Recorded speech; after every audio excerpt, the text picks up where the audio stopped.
Hello, in this one, a main idea on how to scale damage. I'm showing an ICA build, however, it works for most of the builds that are maximized damage builds, and there are some general advices for any build that is in the game.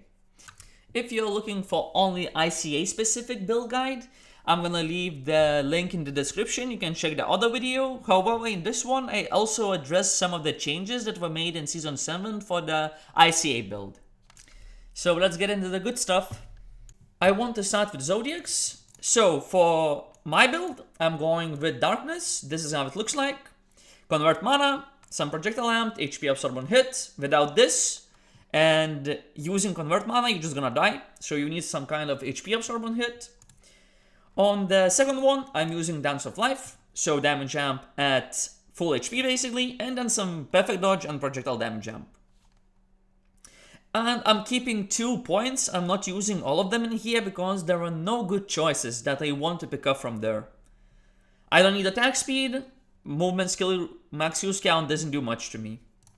On the third one, I'm going Fisherman. I'm going for the Falcons, projectile amp, and then into damage amp on movement. And you might think that this one is not 100% uptime. However, when you do fast maps, you always keep using your movement abilities. And even when you are doing solo content, something like Greater Cards, for example, Serpents, you always try to dodge the abilities, so the uptime on that damage amp is almost 100%. And on Maximize build, 30% damage amp is a huge number. So this is what I'm running. I thought about removing Falcons, picking up some HP amp or perfect dodge, however, it adds a little bit of damage, but the damage is not much. It was like 6 or 7% damage amp from this when you do the test in arenas, but this is what I'm running. On the skill board, at this stage, you need to start doing some min-maxing. And the first min-max you want to do after you finish awakening everything else is to fix your ICA. And by fixing it, I mean to awaken it to 9 stacks. As 9 stacks give you extra 2 projectile count, as 2 projectile count is per 5 stacks. At 9 stacks you have 15, so you hit the breakpoint to get extra 2 projectiles. This is not going to increase your single target damage, however, it's going to increase your map clear. And ICA source is all about map clear. At the same time, I'm using Strike because I'm overcapping my attack speed, and Strike as a link rune is a huge damage amp. One of the highest ones, so it makes a lot of sense to use that one. After that, everything is basically default. Mana Storm, if you can't maintain your mana, you can use anything else. At the same time, I'm using Extract Energy because this is a maximized build, and we are tapping into energy stuff. I have Awakening Max +2, and as you can see, I'm using another Extract Energy. That's because this one is awakened to damage taken dampening per 1 energy possessed. That means at 50 energies, 50 energy count, that means 10 per fire, lightning, earth, and so on. Overall, I get 50% damage taken dampening. And that's why maximized builds are so good, and that's why I'm using this. You don't need to use this on a toggle. You can easily use it on something like trick shots. In this example, I can show you it still links, because it does have damage. It's a attack movement strike ability, so we can use it on this one. I keep it on Illusion Arrow because it's just more simpler for me. After that, everything is basically default. Everything is awakened. At that stage, I have decreased duration because my duration is kind of high, even with decreased duration, and I scale much better from projectile damage amplification. I have Totem, of course, for the weakened Totem to increase the single target damage. It applies a debuff called Vulnerable. And at the same time, I'm trying to increase that totem efficiency with enhanced totem effect, plus 47. Without it, it's only 43. So it gives quite a bit of damage amp, especially whenever you need it the most, that is on bosses and so on. And I have 2 ice crystal arrows, because one is awakened to source, another is awakened to Verity. What does it mean? That Verity becomes an Ogre arrow. It starts tracking enemies. However, it's absolutely a single target awakening. And why I have this? Because when you start early with Ice Crystal Arrow, first you have one for source, for mapping, another one you have for the greater maps. And this helps a lot early. Late into the game, you can kinda only keep playing source as damage goes higher and you don't need that much single target damage. So, and it becomes a little bit of a hassle to keep switching your skill board for that Verity Awakening. But if you're struggling early, you still want a little bit more single target damage and you're doing Dominance of Might, you're doing some Alive Abyss cards, you can always awaken another one to a Verity Awakening. That's gonna help you with the single target damage. This two-hander unique Lacrima isn't actually the best one that you can have right now, but this one is the easiest one to acquire just because we can get Break Off Cycle just from the shop, from the Croco in the gear shop. And if we go into the mystery two-hander swords, you can see that we can gamba that Break Off Cycle. That's the main reason why I want to recommend this one, right? It might take you quite a bit of gold, it might take you only a few clicks, but you can gamba it for the gold. That means it's basically free. At the same time, it doesn't mean that it's the best one. It's the easiest one to acquire and it's the easiest one to make your build work. The best one would be a two-hander yellow weapon and at higher than 100%. I don't have an example. However, you're gonna see more and more people actually trying to craft a good two-handed weapon on their Lacrimas because of the changes that happened in this season. And the main change is that it went from 85% on the absorption rate on your Lacrima for the two-handed yellow up to 130 or 120. That makes crafted weapons much stronger. However, unique items are really good for the newcomers and for the new players. However, if you have a two-hander rare Lacrima, you kinda still want to have some other unique items. It can be any, it can be helmet, gloves, rings, and so on and so on. So you still kinda want a legendary Lacrima, but at the same time, you don't need to look specifically for a two-hander unique. Two-hander rare is also good. One-hander yellow is not as good because the values that you roll on that one is a little bit lower. Most of the time, whenever you're reaching like end game, but when you try to min-max your damage, when you start going into billions of damage, your Lacrima is what determines what you are using and what you scale from. In this case, I have a Mirror City Leggy Lacrima. It looks like this, and the main point in here, I'm gonna ignore helmet and ring. You can, I could use anything in here. I use Pika's Regret just for insane amount of HP, as it doubles Zodiac stats. I'm gonna explain that too. It basically doubles the effect, this part, not the stat itself. That means that helmet gives me a lot of flat HP. And I have Band of Certainty. It's non-transcended one to save a ring slot. But the main point in here is Break Off Cycle. A lot of people asking this. So this item is only working for maximized build, as this one amplifies your attack damage. Attack damage is basically your weapon damage. You can see that in here. It's in here, attack damage. It's your weapon damage. It amplifies that weapon damage by 25% of attack critical damage. That means even though we are doing a maximized build, we want to get sources for critical damage. And you need about 380 attack critical damage to make it work. So that's where comes charms, as most of my crit comes from my charms. So let's talk about that. As you can see, I'm running damage, maximized damage charms plus critical damage charms. That means it's one of the sources of critical damage for that Lacrima. You don't need to have all critical damage charms. However, you really want to hit that critical damage breakpoint, which is like 320, 380 or so. And then you want to start min-maxing your charms. This charm is basically as min-max as it can be. it has crit damage, max damage, and at the same time it has strike damage amplification.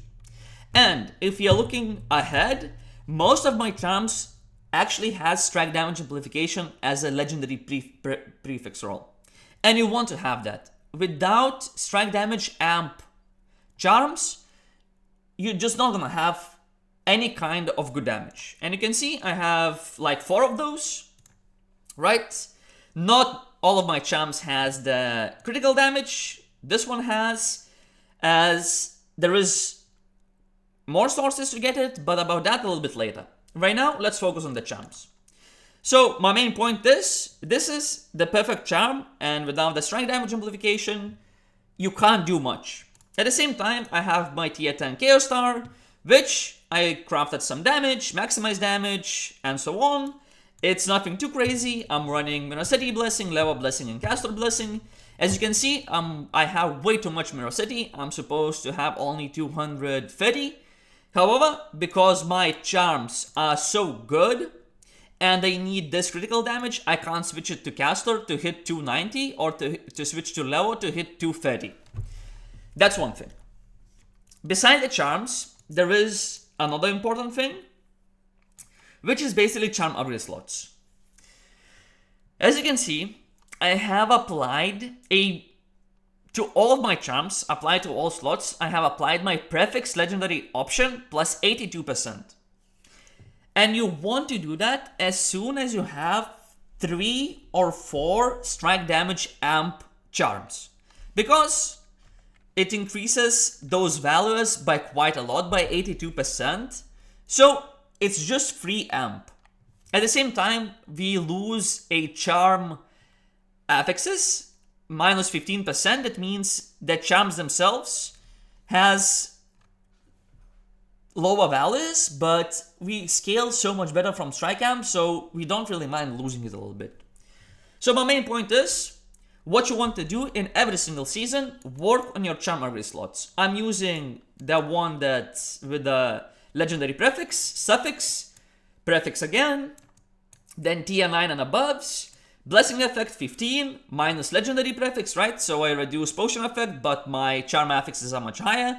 That's helps me to hit my crit damage cap, then blessing effect of course, and then some other ones. I'm using defense all options, but there is many more. As you can see, most of my charms are actually upgraded. This is basically free. It costs you nothing. When you start doing your leggy charms, you have so many leftover leggy charms that you can't even sell, and you just keep upgrading those. That's one of the things. Of course, my Chaos Star itself has also blessing effect plus 140. As you can see, blue numbers in here. By default, it's 470 times 2.4. It's 112. At the same time, I have total level 30 because I want to hit this extra blessing effect. Some of my crit damage comes also from my items. And one of those items, in your case, it can be anything. I wouldn't suggest to craft it on a weapon. Weapon is another thing. However, I do have some on my rings. As you can see, critical damage. I rerolled HP region into critical damage. At the same time, my Caprice Hat gives me a lot of critical damage and Caprice Hat. So, most of the people that play in maximized builds want Caprice Hat, as this is basically best necklace you can have. This one gives you 5 max energies. So, if you do the math, by default, you can have around 8 energies on your main skill, which is in this case cold, so 8 cold energies, and every other energy is gonna be at values of 5. So 4 times 5 is 20 plus 8, 28. So by default, this extract link gives you 28% amp from damage amplification per possessed energy, 28, and if you have another extract that for damage dampening, it's 28% damage dampenings.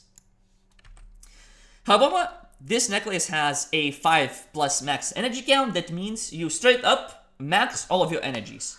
And by the math, it's 22% extra damage amp and 22% extra damage dampen. Besides that, you get a lot of additional fire damage, so you can count this as 33% damage amp extra. Of course, chaos resist. So basically, this necklace is really strong, is really good for maximized builds. Another thing that I'm running in here, at this point, is basically just item crafts. I know for some people this might be a little bit difficult to craft some of the items, but the thing is, if you don't craft and you stop crafting, you're just not gonna be able to upgrade your damage. As you can see, I'm running pretty solid stuff on my bow. I'm running additional lightning damage, so I'm running this so I could remove the additional lightning damage from my zodiacs, which is in here, right? And that additional lightning damage is to apply shock, as shock is basically a damage increase buff for you. That's one thing.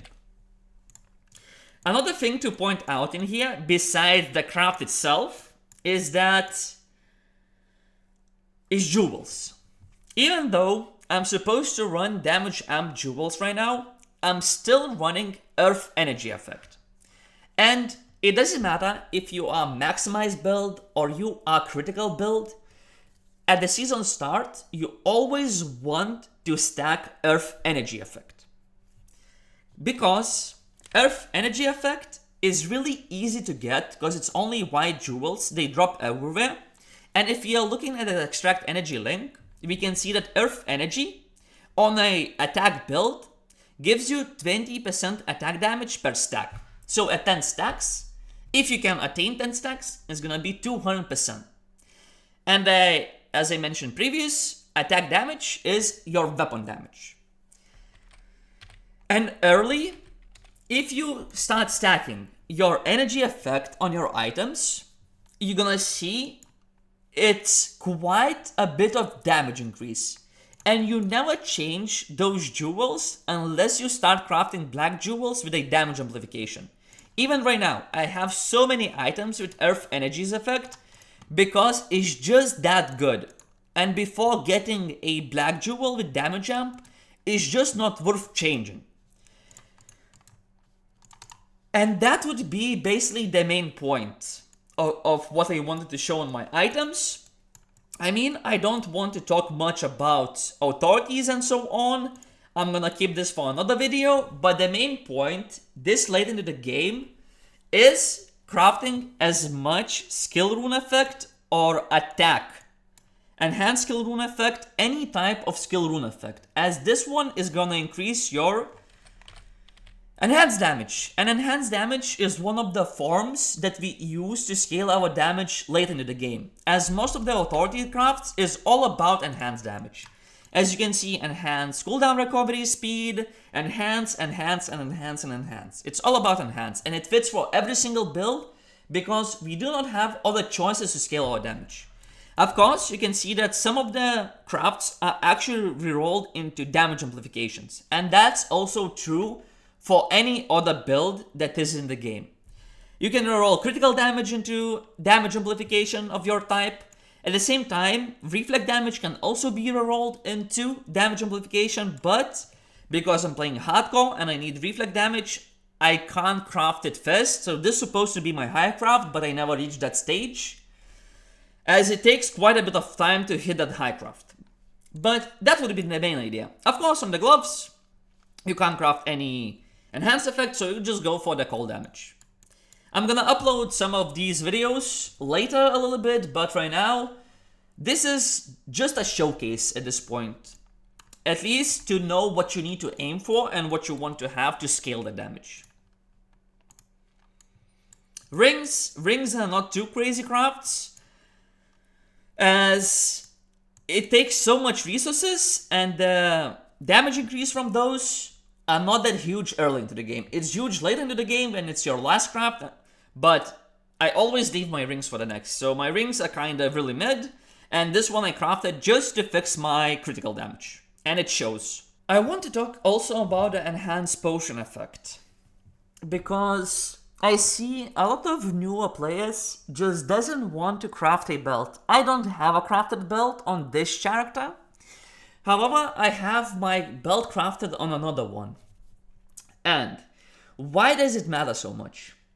This belt is of course from a seasonal challenge box, but I'm not necessarily recommending to pick up this belt. However, I'm recommending always to craft enhanced potion effect belt. This is one of the biggest breakpoints you can have in game. And if you are a little bit experienced player, I would say at the season start, you always want to do your belt first for the enhanced potion effect. And the explanation is really simple. Enhanced potion effect has so much damage and so much attack speed, and at the same time even defenses, because crafting the high potions is really easy right now. As you can see, I get 35% attack speed amplification, 37% damage amp, 62 armor amp, and 30% HP amp just from the potions because of the belt craft. And they really want for people to start crafting these belts. These belts are insane amount of damage increase even early into the game. You don't need to do like crazy crafts. You don't need to do like 3 enhanced potion effect crafts. 1 or 2 is more than enough to start with. Seasonal challenge box for the ICA specifically. These are not the hard answers, but I'm just trying to put a little bit more information on the table so it would be easier to make a choice. So the first box in here is this one. And in here, for the ICA specifically, especially for maximized one, we only have 2 choices. The easiest choice is the Vesper Blessing if you don't want to craft your enhanced potion effect. However, keep in mind that the enhanced potion effect on this belt is not as high as an uncrafted one. That's at least was my reason for picking this up. And at the same time, I'm playing hardcore, and they really love this HP amp and HP multiplier. HP amplification and HP flat actually.